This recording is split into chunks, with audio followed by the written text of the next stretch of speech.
నారాయణాన్ని kidnap చేసిన నారాయణ వాళ్ళ బామర్ది.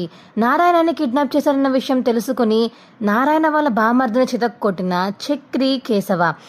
ఇదంతా ఎలా జరగబోతుంది తెలుసుకోవాలనుకుంటే ఇప్పుడే మా ఛానల్ తప్పకుండా సబ్స్క్రైబ్ చేసుకుని మా వీడియోని ఒక లైక్ చేయండి. పక్కనే ఉన్న గంట సింబల్ మీద క్లిక్ చేసి నోటిఫికేషన్స్ ఆల్లో పెట్టుకోండి. అప్పుడే మేము చేసే వీడియోలు మీకు రోజు వస్తుంటాయి. ఇక అబ్బా దాపరించారా మీరు?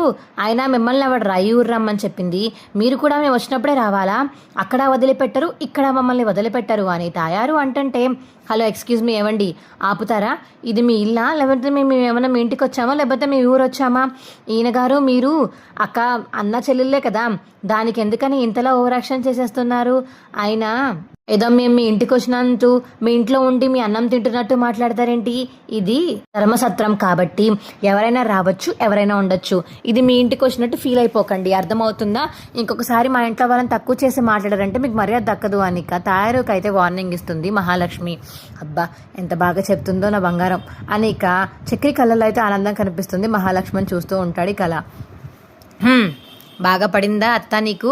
మా వదినతో పెట్టుకోకు, అర్థమవుతుందా అని కన్నా అంటుంటే, చూద్దాం రా మీరు అసలు ఎందుకు ఇక్కడికి వచ్చారు, అసలు మాకు మొక్కుంది అత్త అందుకనే వచ్చాము అని చక్రి అంటుంటే, మీకు మొక్కేంట్రా? ఆడదిక్కులేని కుటుంబం మీకు మొక్కేంటి? ఆడదిక్కు ఉన్న కుటుంబానికి ఈ ఊర్లో విలువ ఉంటుంది, ఈ ఊర్లో అలాగే అన్ని పనులు చేయగలగాలి, దేవుడి దగ్గర పూజలు చేయగలగాలి అని తయారు అంటుంటే, ఏంటి నీకు మా వదిన ఆడపిల్లలా కనిపించట్లేదా? ఏం మాట్లాడుతున్నావు అత్తా నువ్వు అని కన్నా అంటుంటే, తను ఆడపిల్లేరా, కాకపోతే తనకి ఊరు సాంప్రదాయాలు కానీ నిష్టగా పూజ చేయడం కానీ అలాంటివేమీ ఆ పిల్లకి తెలియదు కాబట్టి ఆ పిల్ల రేపు పాల్గొంటుందన్న నమ్మకం నాకైతే లేదు. చేతులు కాలిపోతాయా కుండ పట్టుకుని గుడి చుట్టూరా తిరగాలంటే? ఆ పిల్ల పని అయిపోతుంది. అమ్మవారికి ఆగ్రహించిందంటే అసలు ఆ పని మీరు చేయలేరు. అయినా ఈ పిల్ల సిటీలో చదువుకున్న పిల్లకి ఇలాంటివన్నీ ఎక్కడ వస్తాయి చెప్పు? చిన్నప్పటి నుంచి కష్టపడి పెరిగిన మా గాయత్రికి అయితే చిటికలో పని మహాలక్ష్మి వల్ల అసలు కానే కాదు అన్నట్టు తయారు అయితే మాట్లాడడంతో, ఏవండి మీ కూతురు మీ కుటుంబం కోసం చేసినట్టుగానే మా కుటుంబం కోసం నేను కూడా చేస్తాను. నేను ఎందుకు చేయలేనని మీరు అనుకుంటున్నారు? మా పెద్ది కోసం, మా కన్నా కేశవ చక్రి నారాయణ గారి కోసం, వీళ్ళందరి కోసం నేను చేస్తాను.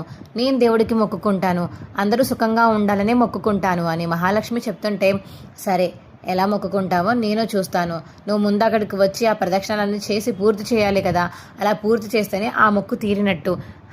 నువ్వు రావడమో వచ్చావు కానీ అక్కడ పూజ చేసినప్పుడు చూద్దాంలే, రావే నువ్వు అని గాయత్రిని చేపట్టుకుని లోపలికి తీసుకువెళ్ళిపోతుంది తయారు అయితే. ఏంటి అన్నయ్య అలా మాట్లాడుతుంది ఈవిడి? మాట్లాడితే మాట్లాడినవరా? అత్తయ్య గురించి మనందరికీ తెలిసిందే కదా, మళ్ళీ ఇప్పుడు అడిగి వేస్ట్, వదిలేయండి. మన రూమ్లోకి వెళ్ళి రెస్ట్ తీసుకుందాం పదండి అని మహాలక్ష్మి వాళ్ళందరూ అయితే రూమ్లోకి అయితే వెళ్ళిపోతారు. ఏంటమ్మా అలా మాట్లాడతావు? మహాలక్ష్మితోటి తక్కువ చేసి మాట్లాడతావేంటి నువ్వు అని గాయత్రి అంటుంటే, ఆ మాత్రం ఉండాలి, సిటీలోంచి వచ్చిందని బాగా ఓవరా చేస్తూ ఉంటుంది కదా మన దగ్గర, ఇప్పుడు తనకి తగలాల్సిందే అని చెప్పేసి తయారు అంటుంటే, ఏంటమ్మా నువ్వు అలా? అయితే నేను కూడా చిన్నప్పటి నుంచి ఎప్పుడు ఈ కుండలు పట్టుకుని గురి చుట్టూ తిరగడం చేయలేదు. అలా అని నన్ను కూడా ఎవరైనా అన్నీ ఉంటే సరిపోదునా? అది మన కుటుంబానికి వాళ్ళ కుటుంబానికి ఉన్న తేడా. ఎందుకమ్మా మాటి మాటికే ఇలాగా మావయ్య వాళ్ళని బావ వాళ్ళని కించపరుస్తూ మాట్లాడుతూ ఉంటావు నువ్వు? వాళ్ళని అసలు ఏం చేశారని? నువ్వేం మాట అన్నా తిరిగి నీకు ఎదుటికి మాట చెప్పకుండా ఉన్నారనే కదా నీ ధైర్యం. ఈసారి మహాలక్ష్మి వచ్చింది, నీకు మాటకి మాట సమాధానం చెప్తుంది, అప్పుడు తెలుస్తుంది నీకు అని చెప్పేసి గాయత్రి అంటుంటే, ఇప్పుడు చూసినా వాళ్ళకి సపోర్ట్ చేయడం కాదు, అదిగో మీ ఆయన వచ్చాడు వెళ్ళి అన్నం పెట్టు అని తయారు అంటుంది.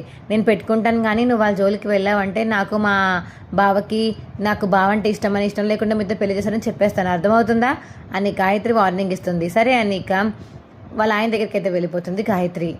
ఇంకో పక్క పూజకి గుడికి వెళ్దామని అందరూ సిద్ధమవుతారు. ఈ లోపలే అందరూ గుడికి అయితే వెళ్ళిపోతారు. అరే ఇంత లేట్ ఏంట్రా? ఊర్లో వాళ్ళందరూ ముందే ఊరికి వెళ్ళి గంట ముందు నించున్నారా, మనం ఇంకా ఇంత లేటా, పదండ్రా అని చక్రి అంటుంటే, సరే వచ్చేస్తున్నాను, ఇదిగో వచ్చేస్తున్నాను, అదిగో వచ్చేస్తున్నాను అంటూ కన్నా కేశవ అయితే లేట్ చేసేస్తారు. ఏరా మీరేమన్నా ఆడపిల్ల మేకప్ వేసుకుని జడ వేసుకుని చున్నీలు వేసుకోవడానికి ఇంత టైం పట్టిందండి మీకు? స్నానం చేసి వచ్చి ప్యాంట్ షర్ట్ వేసుకుని తల పైకి దూకోవడానికి పెద్ద ఇంత నొప్ప మీకు అని చెప్పేసి చక్రి అంటుంటే, సర్లే అన్నయ్య వచ్చాం కదా పైకి వెళ్దాం పదా అని, గుడిలోకి వెళ్దాం పదా అని కన్నా అంటాడు. అందరూ కాళ్ళు చేతులు కడుక్కొని గుడి చుట్టూ ప్రదక్షిణలు మామూలు ప్రదక్షిణలు వేసి దేవుడికైతే దండం పెట్టుకుంటారు. దండం పెట్టుకుని బయటకు వచ్చేసాక మహాలక్ష్మి అంటుంది, ఇలాగా అయిపోయింది కదా, నీ ముక్కు తీరినట్టేనా, దూరం వచ్చి వెలిగించాం కదా అని మహాలక్ష్మి అడుగుతుంటే, లేదమ్మా చెప్పారు కదా మా అత్త వాళ్ళు, ఈ గుడికి వచ్చిన ఆడపిల్ల ప్రతి ఆడపిల్ల వాళ్ళ ఇంటి తరపున ఒక ఆడపిల్లనా ఉండాలి. మరి మా ఇంటి తరపున ఉన్నావు కాబట్టి నువ్వే ఆ కుండ పట్టుకుని గుడి చుట్టూరా ప్రదక్షిణాలు చేయాలన్నమాట. కానీ వద్దమ్మా, నేను దీనికి అంగీకరించను అనేక. పెద్ది అంటుంటే మరేం పర్వాలేదు పెద్ది, చేతులు కారినా పర్వాలేదు, మీ అందరి కోసం నేను చేస్తాను అని ఇక గుడి చుట్టూరా ప్రదక్షిణాలు చేసేసి ఇక టాస్క్ అయితే కంప్లీట్ చేసేస్తుంది మహాలక్ష్మి. అమ్మయ్య అని ఇక అందరూ ఊపిరి పీల్చుకుని హ్యాపీగా మాట్లాడితే అప్పుడే ఇక నారాయణకైతే కోపం వచ్చి వీళ్ళు అటాక్ చేశారన్న విషయం తెలుసుకుని ఇక వాళ్ళ బామర్ది దగ్గరికి అయితే వెళ్తాడు.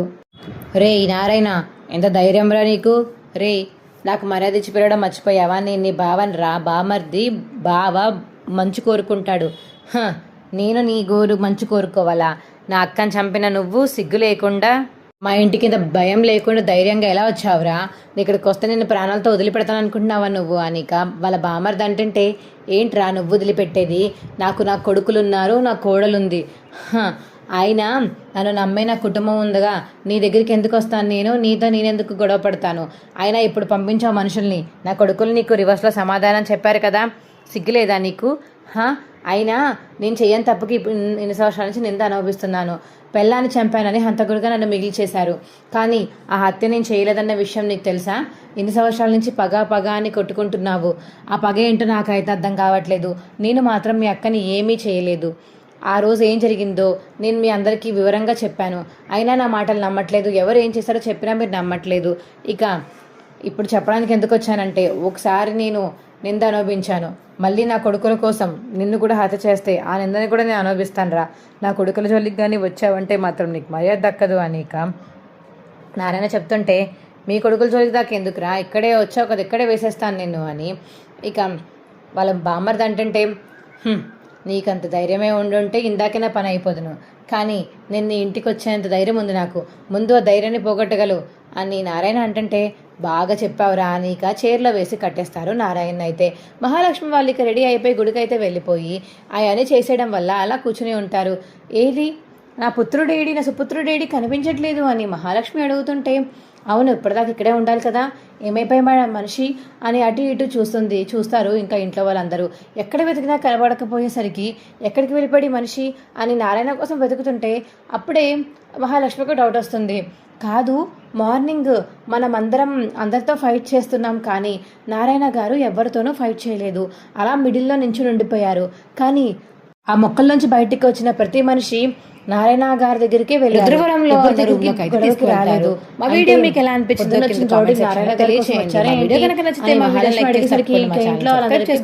పక్కనే ఉన్న గంట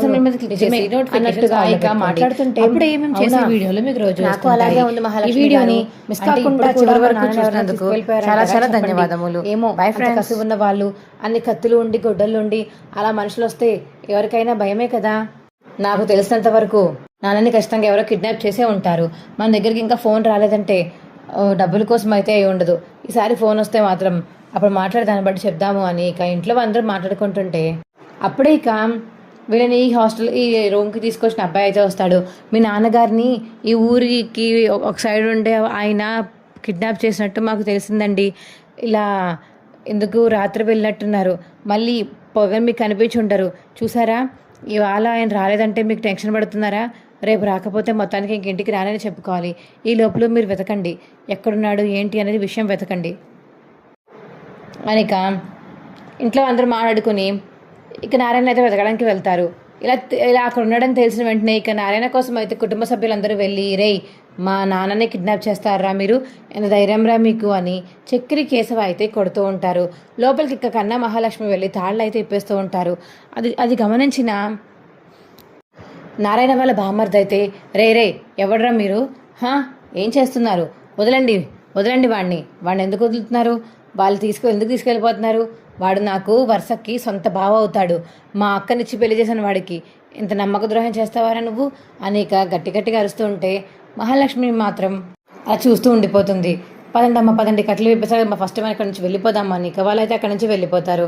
అప్పుడే ఇక నారాయణ అయితే ఇక రుద్రవనంలో రుద్రవరంలో ఉన్న రూమ్లోకి అయితే తీసుకువెళ్తారు. మా వీడియో మీకు ఎలా అనిపించిందో కింద కామెంట్ సెక్షన్లో తెలియచేయండి. మా వీడియో కనుక నచ్చితే మా వీడియోని లైక్ చేసి తప్పకుండా మా ఛానల్ సబ్స్క్రైబ్ చేసుకుని పక్కనే ఉన్న గంట సింబల్ మీద క్లిక్ చేసి నోటిఫికేషన్స్ ఆల్లో పెట్టుకోండి. అప్పుడే మేము చేసే వీడియోలు మీకు రోజు వస్తుంటాయి. ఈ వీడియోని మిస్ కాకుండా చివరి వరకు చూసినందుకు చాలా చాలా ధన్యవాదములు. Bye friends.